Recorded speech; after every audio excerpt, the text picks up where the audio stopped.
नमस्ते। आप सभी का हमारे YouTube चैनल पे बहुत बहुत स्वागत है। आज मैं आप सभी को माघ मास के महात्म्य का 16वां अध्याय सुनाती हूँ। कार्तिवीर्य कहने लगा कि हे भगवान, वह राक्षस कौन था और कांचन मालिनी कौन थी? उसने अपना धर्म कैसे दिया और उनका साथ कैसे हुआ? हे ऋषि, अत्रि ऋषि की संतानों के सूर्य, यह कथा सुनाकर मेरा कौतूहल दूर कीजिए। तब दत्तात्रेय जी कहने लगे कि राजन, इस पुरातन विचित्र इतिहास को सुनो। कांचन मालिनी नाम की एक सुंदर अप्सरा थी जो माघ मास में प्रयाग में स्नान करके कैलाश पर जा रही थी। तब उसको मार्ग में जाते हुए हिमालय के कुंज से एक घोर राक्षस ने देखा।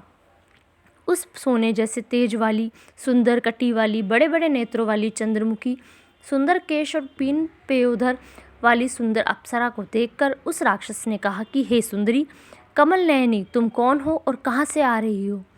तुम्हारे वस्त्र और वेणी भीगी हुई क्यों हैं? तुम आकाश मार्ग से कहाँ जाती हो और किस पुण्य से के प्रताप से तुम्हारा शरीर ऐसा तेजस्वी और रूप ऐसा मनोहर है? तुम्हारे गीले वस्त्र से मेरे मस्तक पर गिरे हुए एक बूंद जल से मेरे क्रूर मन को एकदम शांति प्राप्त हो गई है।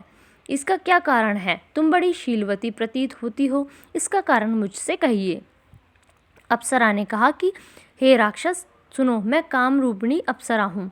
मैं प्रयाग में संगम में स्नान करके आ रही हूँ, इसी से मेरे वस्त्र भीगे हैं। अब कैलाश पर जा रही हूँ, जहाँ पर श्री शिव निवास करते हैं। त्रिवेणी के जल से मेरी सब क्रूरता दूर हो गई है, जिसके पुण्य के प्रभाव से मैं इतनी सुंदर और पार्वती जी की प्रिय सखी हुई। जो आश्चर्य देने वाला उदाहरण मुझसे ब्रह्मा जी ने कहा था, सो सुनो। मैं कलिंग देश के राजा की वेश्या थी। रूप, लावण्य और सुंदरता में अपूर्व थी। मेरी सुंदरता पर सारा नगर मोहित था और मैंने अनेकों प्रकार के भोग भोगे। अनेक प्रकार के वस्त्र और आभूषणों की घर में कोई कमी नहीं थी। कई कामी पुरुष आपस में स्पर्धा ही से मृत्यु को प्राप्त हो गए। इस तरह उस नगर में बड़ी सुंदरता से यौवन व्यतीत हुआ और मैं वृद्धावस्था को प्राप्त हो गई। तब मेरे मन में विचार उत्पन्न हुआ कि मैंने अपनी सारी आयु पापों में व्यतीत कर दी। धर्म का कोई कार्य, दान, तप, यज्ञ आदि नहीं किया। शिव या दुर्गा जी की आराधना नहीं की, न कभी भगवान विष्णु का पूजन किया। इस प्रकार अशांचित से मैंने एक ब्राह्मण की शरण ली, जो वेदों का ज्ञाता और ब्रह्मनिष्ठ था। मैंने उससे पूछा कि मेरा उद्धार किस प्रकार हो सकता है। महाराजा, साधु सज्जन, अच्छे और बुरे सभी पर दया करते हैं, इसलिए मुझे दीन पर भी कृपा करके मुझे कीचड़ में डूबी हुई को पकड़कर उबारिए। क्षीर सागर क्या हंस को ही दूध देता है, बतख को नहीं देता? तब वह ब्राह्मण राजा का पुरोहित इन सब बातों को सुनकर मुझ पर दया करके कहने लगा कि तू ब्रह्मा के क्षेत्र में जाकर माघ मास में त्रिवेणी संगम में स्नान कर, परंतु मन में अशुभ क्रिया का विचार नहीं करना। पापों के नाश के लिए महर्षियों ने तीर्थ स्थान से अधिक और कोई प्रायश्चित नहीं बतलाया। प्रयाग में स्नान करने से तू अवश्य पवित्र होकर स्वर्ग को जाएगी। हे भामिनी, पुराने समय में गौतम ऋषि की स्त्री को देखकर इंद्र ने काम के वशीभूत होकर कपट वेश में उससे भोग किया था, इसलिए ऋषि द्वारा श्राप दिया गया और उसका शरीर अत्यंत लज्जायुक्त हजारों भंगों वाला हो गया। तब इंद्र नीचे मुंह करके अपने पाप कर्म की बुराई करने लगा।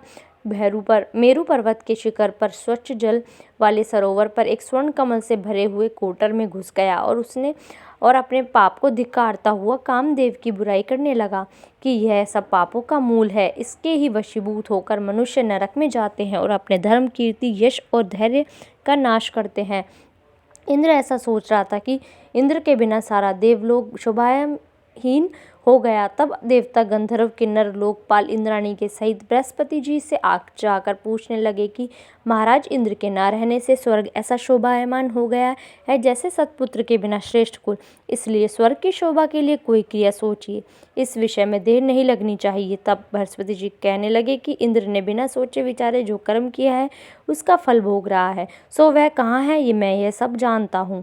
फिर गुरु जी ने सबको साथ लेकर स्वर्ण कमलों से युक्त बड़े सरोवर में इंद्र को देखा, जिसका मुख मलिन और आंखें बंद थी।